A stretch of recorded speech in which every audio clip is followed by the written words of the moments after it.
E estamos de volta e agora para dar as boas-vindas ao nosso primeiro convidado. Gosto de dizer que ele é um cidadão do mundo, mas para toda a parte onde vai, leva sempre Cabo Verde consigo e informa o grande público sobre a sua terra natal. É um homem totalmente apaixonado por Cabo Verde e tem sido um verdadeiro defensor, além fronteiras, deste arquipélago país fantástico. É autor de vários livros, é também um produtor musical, enfim, vai contar a sua história esta noite na Hora Quente e é com imenso prazer que damos as boas-vindas, diretamente da Flórida, esta noite, Luís Faria. Amigo Luís, muito boa noite e seja bem-vindo à Hora Quente e obrigado por ter feito a viagem, embora a viagem não fosse propositadamente para vir à Hora Quente. Bom, obrigado eu, é sempre um prazer estar aqui em Nova Inglaterra, onde eu tenho ainda muita família e muitos amigos, e pela primeira vez aqui na TV 20, não é? No Exato. canal 20, e com o Ricardo Farias. Farias, plural, Farias. não é? Quase Hoje, parente. quase. Tirava o S e ficava... Exatamente. Mas, por incrível que pareça, hoje em conversa, não é? Antes do programa, até viemos a descobrir que há uma ligação, não direta, mas que há uma ligação interessante. Pois, interessante. Amigo Luís, disse aqui várias coisas na introdução, mas a verdade é que para todo o lado onde vai, leva sempre Cabo Verde no coração e ensina o grande público um pouco ou muito sobre a sua terra natal. O grande público aqui da Nova Inglaterra já o conhece, devido às suas colaborações também na Rádio Voz do Imigrante, onde tem a oportunidade de debater vários tópicos, não só Cabo Verde, mas esta noite vamos falar de si. Luís Faria, porquê tanto amor à sua terra natal? Cabo Verde é pequenino, são 10 ilhas, e nós acabamos por exemplo, eu cresci em São Vicente, onde havia apenas um liceu e uma escola técnica, e a gente acaba por ser amigo numa ilha que tinha apenas 35 mil pessoas, portanto, a maior parte das pessoas da mesma idade acabam por se conhecer de uma maneira ou de outra, ou no liceu, ou porque jogam a bola na mesma equipa, portanto, e depois acresce a isso tudo esse sentimento de ilhéu, que é nós vivermos fechados, com o mar a cercar-nos por toda a volta, que eu penso os açorianos e os madeirenses também pensam da mesma maneira, que nos faz ficar agarrados a tudo que é a nossa terra. E depois o interesse que eu tive, que começa com a genealogia e que depois leva-me a estudar a razão porque é que esses diferentes grupos étnicos acabam por vir para Cabo Verde e a minha própria, portanto, na minha própria genealogia, encontrar desde italianos, judeus e ingleses e fulas da Guiné e toda esta misturada que afinal é o que dá como consequência o que é conhecido no mundo como a cultura crioula, não é? Ou, e para nós, a cabo-verdianidade, não é? A nossa própria identidade. Vamos falar um pouco sobre o seu passado. Portanto, nasce em São Vicente e quando é que ganha a coragem para abandonar o seu país e procurar outra terra? Bom, vamos começar primeiro que eu nasci na Guiné-Bissau. Na Guiné? O meu então pai cresceu em São Vicente, Sim, cresci em São Vicente. O meu pai era empregado do BNU, Banco Nacional Ultramarino, e foi transferido para a Guiné, onde eu nasci. E depois voltamos para São Vicente em 1960, eu já tinha 4 anos, e a partir dali é que sim, eu passo a ser cidadão da ilha de São Vicente, porque eu não me lembro da Guiné, e depois tenho pai e mãe cabo-verdianos com raízes desde os de 1700 e tal já Exatamente. Em Cabo Verde, não é? Pronto, aí está. E agora recuo naquilo que eu disse, embora não sendo a sua terra natal, leva sempre no seu coração. Pronto, sim. Correção da minha parte. São vários livros ao longo da sua vida, livros que documentam uma série de tópicos, mas todos sobre Cabo Verde, correto? Pois. Qual foi a sua primeira obra? Começa com Terra de Morabeza, que é um livro que começou, vamos ver, com o estudo que eu fiz de genealogia e que, portanto, quando eu chego à conclusão da grande miscigenação e de tudo que é todos os ingredientes que formam Cabo Verde e a cultura cabo-verdiana, não é? Isto interessou-me tanto que eu comecei a investigar a história. Eu queria saber porquê que os italianos foram para Cabo Verde e então porquê que os ingleses também lá estiveram em São Vicente e os franceses e esses grupos todos. E ao fazer isto, adquiri um acervo muito grande de informação e criei um PowerPoint e comecei a andar por aí nos clubes cabo-verdianos e em vários outros eventos a contar a história de Cabo Verde. E ali começou a criar esse interesse pela história. Então, numa apresentação que foi aqui em New Bedford, no Hello Cabo Verde Expo, que foi feita aqui há uns anos, parece em 2011, maio de 2011, há um senhor cabo-verdiano, formado na Harvard, que vem ter comigo depois da minha apresentação e pergunta-me o que é que eu vou fazer com isto. Então o Sr. Américo Araújo, que eu disse foi aqui professor no High School de New Bedford, Sim. foi a pessoa que foi para perguntar-me e eu disse, olha, por enquanto a minha intenção é continuar com o meu PowerPoint a mostrar a todos exatamente o que é que se está, quer dizer, o que eu aprendi, não é? E ele disse, eu acho que devia pôr isso num livro. E eu disse, eu não sou escritor. Não, nem sequer penso que tenho condições para fazer um livro profissional. E ele promete ajudar-me com a parte inglesa. E eu tinha estado em Portugal um mês antes, numa reunião de amigos e familiares, de colegas de liceu em São Vicente, que nós fizemos um encontro na Costa da Caparica. E ali encontrei-me com uma moça que se chama Susana Abreu, uma senhora, que foi minha colega e que é formada em germânicas, em línguas e que, portanto, já tinha escrito várias vezes, portanto, professora de português e com vasta experiência de línguas, e eu falei com ela sobre a possibilidade de colaborar comigo. E então fizemos, eu escrevia o livro, né? Escrevia, portanto, um capítulo, mandava-lhe por internet, ela em Lisboa fazia as correções, depois discutíamos no Skype, usando a alta tecnologia de hoje, tudo isto é possível, e ela tomou tanto interesse no projeto que às vezes quando nos faltava informação para completar um certo assunto, ela mesmo ia à Biblioteca Nacional e outros lugares em Portugal à procura dessa informação. Interessante. E assim completou-se o livro, que é o Cabo Verde, Terra de Morabeza, e que é um livro interessante porque ele está escrito em português.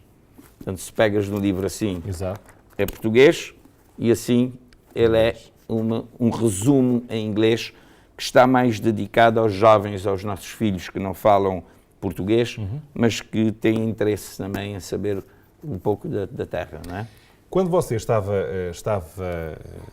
a procurar informações, a pesquisar sobre o passado e o povoamento de Cabo Verde, ficou surpreendido com aquilo que descobriu? Sim.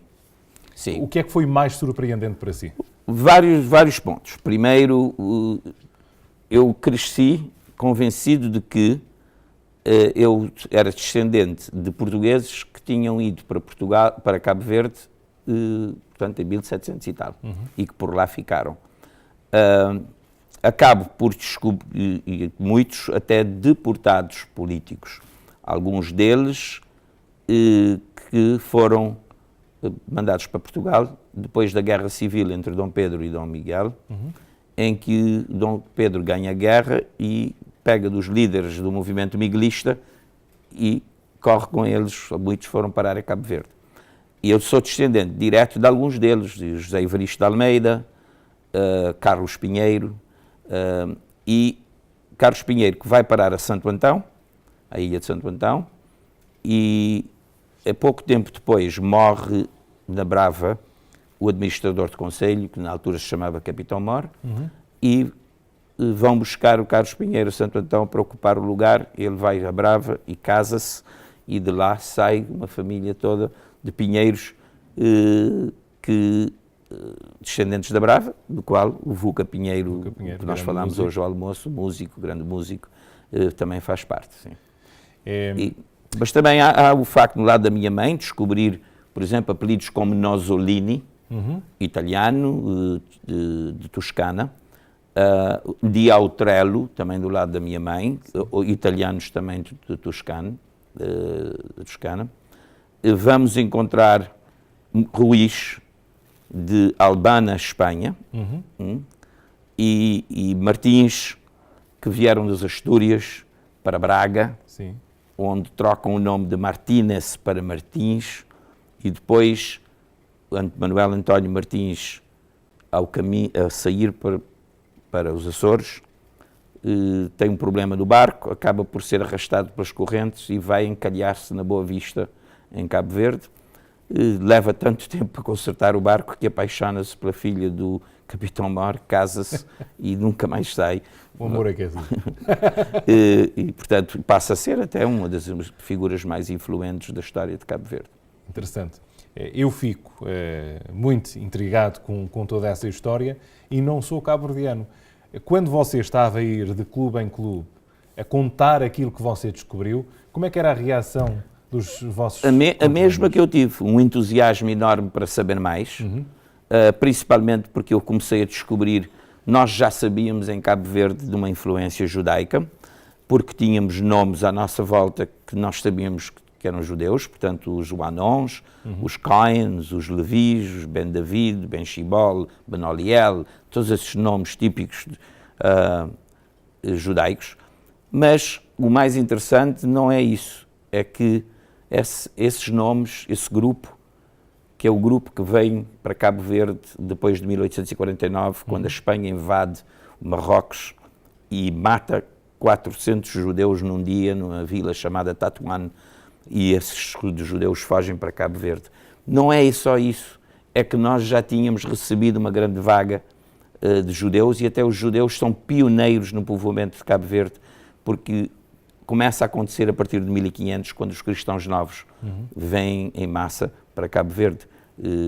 O novo livro meu, que está para sair esta semana, segunda-feira, vai estar já aqui em Massachusetts, conta essa história exatamente dos judeus e fala deste grupo dos cristãos novos que vão parar a Cabo Verde e que começam a casar-se com o africano e são eles responsáveis pela miscigenação que começa em Cabo Verde, portanto, para criar a primeira cultura crioula, e é a primeira vez que vamos ver, neste caso, vamos chamá-los europeus, porque eles já estavam radicados também em Portugal há uma data de anos, vão se misturar com o africano e dar um povo, que eu costumo dizer, um povo novo, porque o povo cabo-verdiano não é mestiço, em maioria, 70 e tal por cento dos cabo-verdianos são mestiços, e não há cabo-verdiano nenhum que não tenha um avô ou bisavô branco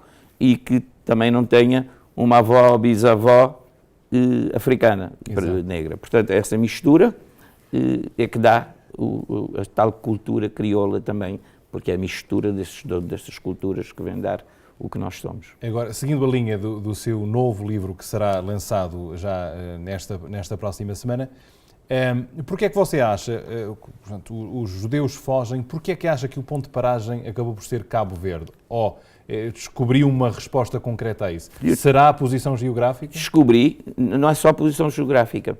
Primeiro, os judeus estavam diretamente ligados aos descobrimentos. Até uma razão de que Dom Manuel I não o queria expulsar. Porque quando o Papa passa a primeira bula, para começar a Inquisição, Dom Manuel não queria. Então é depois do casamento com a princesa Isabela de Espanha, e ela traz com ela a maneira de pensar do pai em relação à Inquisição, que ela vem influenciar Dom Manuel a aderir à Espanha nesta campanha anti-judaísmo. E então mas o Dom Manuel tinha médico privado da corte, era um judeu, um cristão, portanto um judeu português. Várias pessoas envolvidas nos descobrimentos eram judeus e ele não queria correr com eles porque iam deixar falta à economia portuguesa. E então ele manda-os trocar de nome e trocar de religião. Portanto, adoptem o catolicismo, troquem de nome e podem ficar. E eles fazem isso. Portanto, muitos deles são os tais judeus que tomaram nomes de natureza e de localidades. Portanto, há locais, por exemplo, em Portugal chama-se Pombal, não é? E há uma família chamada Pombal, que é cristão novo. Depois tens os Silvas, os Coelhos, os Lobos, os Leitões, tudo aquilo, nomes de animais e depois nomes de árvores, Carvalho, Pinheiro, Pereira, Oliveira. E esses nomes vão se encontrar em grande percentagem em Cabo Verde. E há um ponto interessante que eu gostaria de mencionar, que é o facto de nós que nascemos e crescemos lá, ali, porque eu praticamente nasci em Cabo Verde, nunca soubemos, nem prestamos atenção ao facto de que durante 300 anos, dos 500 que Cabo Verde tem de existência, só foi povoada 3 ilhas. Santiago, Fogo e Brava. Só a partir dos fins de 1700, portanto 1780 para cima, é que começa o povoamento do Sal, de Santo João Vicente, de Santo Antão. A maior parte dessas ilhas, durante muito tempo, tinham os pastores e cabras. E, portanto, não havia uma povoação, não havia estrutura nenhuma. Por que será? Será que tem a ver com o clima, eu penso aquelas que ilhas, as condições? Houve um grande problema no princípio. Portugal não estava a conseguir... Primeiro, não tinha muita gente. Exato. E segundo, não estava a conseguir convencer portugueses para mudarem para Cabo Verde, para poder povoar. Foi então que começaram primeiro a levar alguns algarvios que estavam família, portanto, ligados à família dos navegadores, Diogo Gomes, Diogo Afonso e tal. Foram as primeiras famílias a chegar a Cabo Verde. Mas alguns dos europeus que foram, os portugueses, não se adaptaram, porque foram para Santiago, para um local que Ribeira Grande, que hoje dá-se o nome de Cidade Velha, e que é num fundo quente e úmido. Na altura chovia em Cabo Verde e era quente e úmido. Então, ali, a razão porquê que esses cristãos novos optam por ir para um planalto que está na Ilha Brava, que foi dado o nome de princípio de povoação, que em crioulo da Brava nós dizemos povoação, e que depois, por semelhanças com Sintra, vem dar o nome de Vila de Nova Sintra.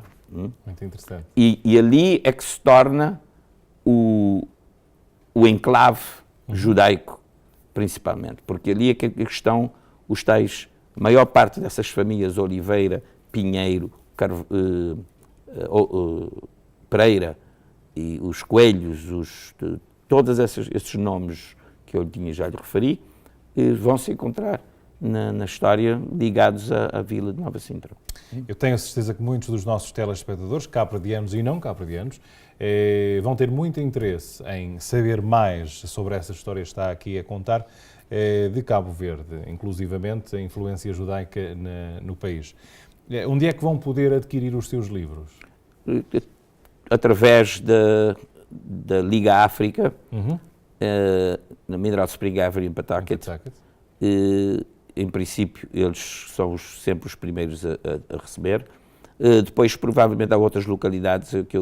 Portanto, eu costumo... Há uma loja de joias em Brockton, que é de pessoas que eu conheço bem, o Warren Jewelry, exatamente, que eu costumo também colocar lá. Família Varela. E há um senhor amigo que tem também um sub shop, portanto, um restaurantezinho de sanduíche em Dudley Street.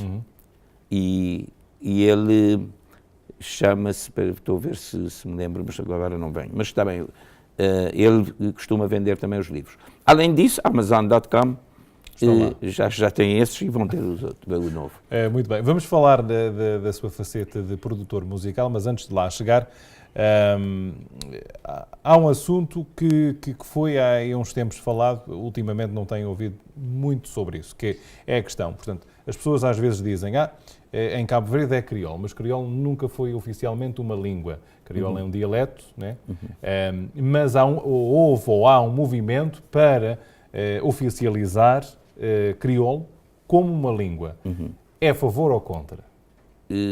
Bom, vou explicar bem, porque senão depois cai-me em cima. Portanto, eu já sei como é que isso é. A minha posição em relação ao crioulo é o seguinte. A língua oficial de Cabo Verde deve continuar a ser português. Por várias razões. Nós continuamos ligados a Portugal de uma maneira muito forte. Muitos dos nossos alunos do liceu vão para Portugal formar-se nas universidades portuguesas. Portanto, se nós deixarmos de ter a língua portuguesa como língua oficial e se tudo for ensinado em crioulo, vão ter uma deficiência em português que vai deixar falta na universidade mais tarde. Segundo, nós somos parte do CPLP, do Grupo de Países de Língua Portuguesa, e não queremos trocar de língua oficial e ficar na CPLP com uma língua diferente. Não faz sentido. Mas, dizendo isso, vamos à frente. Há um arquipélago aqui nas Caribes, que se chama ABC, que é Aruba, Curaçao e Bonaire, onde se fala um crioulo muito parecido com o nosso, levado até para lá pelos escravos que estiveram em Cabo Verde, na minha opinião, porque é um crioulo muito parecido com o crioulo de Santiago, depois sofre evolução porque os holandeses lá estiveram durante muito tempo, portanto há palavras holandesas já no crioulo, e depois com a proximidade com a Venezuela entra o espanhol, portanto é um crioulo com palavras holandesas e espanhol. Mas eles pegam do papiamento e desenvolvem o papiamento como língua e é uma das línguas oficiais do arquipélago. Portanto, eu não estou contra de que se faça a mesma coisa em Cabo Verde, que o crioulo passe a ser uma outra língua, mas não a primeira língua. Quer dizer, a primeira língua já é, porque é a língua que nós comunicamos na rua. Exatamente. Entende? Eu quando estou na rua com um amigo não falo português, falo em crioulo. Portanto, a primeira língua já é. Agora, oficial, eu penso que deve manter o português. Você mencionou uma coisa aí que eu fixei. É parecido ao crioulo de Santiago. Sim. Isto quer dizer que de ilha para ilha, o crioulo, há diferenças. Muda completamente. O crioulo de São Vicente do Barlavento não é nada mais, nada menos que o português deturpado. E nós até, em brincar uns com os outros em Cabo Verde, quando se falava mal português, dizia-se, vou-te falar português inchado. E isto quer dizer, estás a estragar o português, estás a falá-lo inchado, né? Completamente estragado. E é isso que é exatamente o que é o crioulo. O escravo, a ouvir o patrão falar e a tentar, porque ele vem com dialetos africanos, não é? A tentar entender e falá-lo. E então saía deturpado, não é? E assim é que... Mas uma coisa também interessante é que muita gente pensa que Cabo Verde foi um entreposto de escravos, como deve saber. E os escravos não vinham todos do mesmo lugar. Vinham escravos de Arbizete, vinham escravos da costa ali da Gâmbia, vinham escravos da Guiné-Bissau, vinham escravos também de Casamansa, Senegal. Portanto, cada escravo vinha com o seu dialeto, com a sua língua, e com a sua cultura, com a sua crença. Mas eles ficavam em Santiago um período de 6 meses a 1 ano para o que eu chamo de desintoxicação. Porquê? Na altura, a África era conhecida por local com doenças infectocontagiosas que matavam.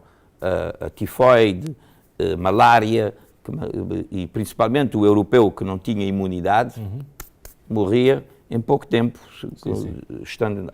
Por isso é que houve grande dificuldade também em levar pelos europeus estabelecerem-se em África. Né? E então, quando eles vinham para Cabo Verde, mas com um destino final, Estados Unidos, Brasil e outros lugares, havia o problema de transportarem com eles esses vírus dessas doenças infectocontagiosas. Então, ficavam em Cabo Verde por um período para determinar que estavam saudáveis. Não é? E isto é uma lógica tremenda quando nós devemos estudar a história americana, que entendemos que quando o europeu chegou à América, trouxe com ele vários tipos de vírus para cá, que o índio americano não tinha imunidade, e ele, ao passar esses vírus ao índio, o índio morreu em grande quantidade com essas doenças porque não tinha imunidade. Portanto, o mesmo medo voltou a acontecer quando começa a trazer muitos africanos para cá, que trazem malária e outras coisas com eles, que se não tivessem cuidado, e o europeu, que já cá estava, não tinha imunidade para essas doenças e acabava também por ter grandes problemas. Teríamos aqui conversa para uma série completa, porque realmente tudo isso é interessante e você comunica de uma forma fantástica. É um grande comunicador, deixa-me dizer. E como é que você não foi professor universitário? Para mim é abismal, não é? Mas, para além de historiador, que assim posso o chamar. Amador. Historiador amador. Há grandes profissionais que não chegam aos seus calcanhares, dou a certeza. Obrigado, Rodrigo. Tem a parte musical, que eu acho que a música nasce com qualquer cabo-verdiano. E com toda essa fusão que houve nesse arquipélago tão lindo, criou um género musical que é qualquer coisa de encantador. Há vários estilos musicais em Cabo Verde, mas todos com um certo ritmo próprio do vosso país e que não se ouve em mais parte do mundo qualquer. E a nossa convidada musical vai ser uma grande demonstração disso, que temos o privilégio de ter uma das grandes intérpretes de Cabo Verde aqui connosco esta noite. Mas, para falar dessa intérprete, também falamos do Luís Faria, que foi produtor deste álbum de Gardénia Benros. E foi produtor porquê? Explique lá a história de todo este projeto. O meu pai escreveu várias mornas, ou canções. 7 mornas, uma valsa e uma marcha. Durante anos, a minha mãe sempre disse que nós devíamos gravar para que ficasse a ser conhecida a obra do meu pai. Não deu para fazer e calha que, numa certa altura, numa altura em que a minha mãe estava até... não, a minha mãe já tinha morrido. No primeiro livro a minha mãe tinha vida, mas eu então decidi começar a influenciar outros e ver se conseguíamos produzir. Primeiro escrevi o livro, que é a biografia do meu pai, conta a história da vida dele, tem todos os poemas que ele escreveu e tem todas as canções e mornas, vamos ver, que ele escreveu. E então contactei o Vuca Pinheiro, planeámos a coisa, como é que íamos fazer, o que é que queríamos, qual é o tipo de produto que nós queríamos como produto final. Convidámos a Gardénia para fazer parte do projeto e gravámos num período de cerca de 9 meses. A Gardénia vivia em Nova Iorque e vinha cá várias vezes aos fins de semana. Encontrava-se aqui comigo, que eu vinha da Flórida, e passávamos horas no estúdio do Vuca, em Brockton, a gravar. E este CD tem, portanto, 9 composições do meu pai, depois tem mais 5, não é? E essas 5 foram escolhidas composições de pessoas que estão ligadas ao meu pai de uma forma ou de outra. Portanto, Longe de Bonha Cresceu, que é uma morna de Álvaro Soares, que é parente e grande amigo foi parente e grande amigo do meu pai. Estão também uma marcha do Dr. Pinheiro, que é primo em segundo grau do meu pai e pai do Vuca, e que também, por essas mesmas razões, eu queria, portanto, que fossem autores que estavam de uma forma ou não ligadas ao meu pai. Ao seu pai. Portanto, depois o Vuca tinha gravado em 1980 a primeira morna da Brava, que chama-se Brada Maria, em que ele põe a voz do meu pai, sai a declamar os versos, e então eu quis que essa morna voltasse a estar, portanto, que estivesse nesse CD, precisamente para perpetuar a voz do meu pai, e há mais outras duas, que é uma do Rodrigo Pérez, que também era primo do meu pai, e que era um dos grandes, vamos chamá-los morneiros de Cabo Verde, poeta, e também o último seria Juloca, que é o Júlio Pereira, que também é autor de várias mornas muito bonitas, mas que eu escolhi uma que era praticamente desconhecida na maior parte do público, e Júlio Pereira era também primo do meu pai. Muito bem. Portanto, juntando todos esses ingredientes de luxo, há aqui um grande trabalho discográfico entre a exigência musical de Vuca Pinheiro, exigência e qualidade, a grande qualidade e presença de Gardénia, a sua sabedoria e tudo o que tem a ver com o seu pai. Enfim, temos aqui um registro que fica para a história, não é? Vamos elaborar mais essa conversa musical com a nossa convidada musical, mas antes de passar à nossa convidada musical, uma pergunta. Portanto, você agora vive na Flórida, porque quis fugir ao frio, não é? No meu entender. Mas viveu aqui nesta região durante algum tempo, não foi? Sim, eu vim para a América depois de... Nós saímos de Cabo Verde durante o período revolucionário pós-25 de Abril. Houve muita instabilidade em Portugal e, consequentemente, em Cabo Verde também. Durante esse período, meu pai chefiava o banco e houve... eles havia um objetivo, que era correr com aqueles cabo-verdianos que tinham as melhores posições, não é?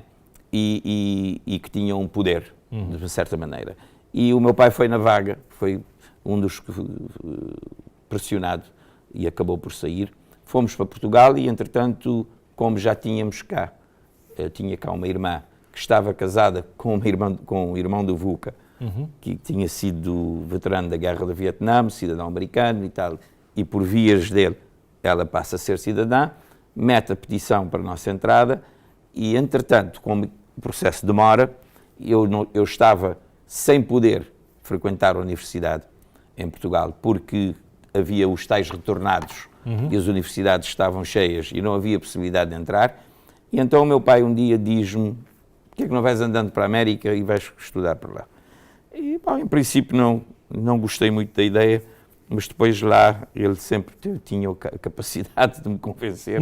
Portanto, acabei por vir sozinho e estive 2 anos com o meu cunhado, Pedro Pinheiro, e a minha irmã.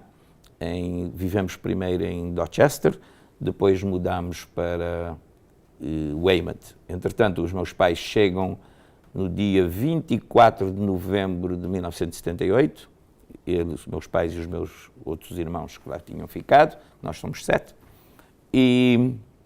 Não há famílias pequenas em Cabo Verde, viste isso? Então vamos viver para Brockton. Depois eu caso-me no 81 com uma cabo-verdiana de Pawtucket, Rhode Island. Boa cidade. Boa cidade. É o meu berço. Portanto, tem que fazer publicidade. Provavelmente até estudo, dependendo da idade, pode ter até estudado com ela, com um dos irmãos. Entretanto, nós mudamos para a Flórida. Sim. Eu vou em setembro de 1987 e depois os meus pais, a minha mulher e a minha filha, em fevereiro de 88. Mas você vai para a Flórida, onde não havia a comunidade cabo-verdiana, não? Muito pouco. Muito pouco. Havia uma família que estava em West Palm Beach e havia 2 famílias em Palm Harbor. E connosco lá, uns meses depois, chega também uma outra família que vai ficar na mesma cidade, mas que nós não sabíamos. Mas como tínhamos comprado um posto de dois postos de gasolina, o senhor para num posto para pôr gasolina e quando vai pagar, o meu irmão reconhece-o, né? E então ficamos a saber que estava lá também outro cabo-verdiano. Mas, entretanto, por causa da nossa mudança, começam a vir outros parentes e amigos que mudam para lá também, para a mesma cidade. E depois começa a aparecer também, e a crescer rapidamente, uma comunidade cabo-verdiana em Kissimmee, Flórida, que é hoje a maior comunidade cabo-verdiana na Flórida. Interessante. Muito, mas você um dos pioneiros nesse sentido. Não sei se... Provavelmente nos primeiros 100. Muito bem. Caro amigo, muito obrigado por ter aceito o nosso convite e eu vou prolongar esse convite para ficar mais um pouco, para entrarmos também em conversa com a minha convidada musical, que eu sei que também é amiga próxima sua. Está bem? Com certeza. Muito bem. Foi Luís Faria com muita sabedoria aqui no nosso programa esta noite. Teríamos muito mais para conversar, mas a via mais fácil será o amigo telespectador adquirir um dos seus livros, ou este que está aqui, Cabo Verde, Terra de Morabeza, ou então o seu próximo livro que sai já na próxima semana. Que tem História dos Judeus em Cabo Verde. Pronto, esse é o título oficial, não é? História dos Judeus em Cabo Verde. Muito bem, Luís Faria, muito obrigado. Voltaremos com a nossa convidada musical já a seguir este intervalo, com mais Hora Quente.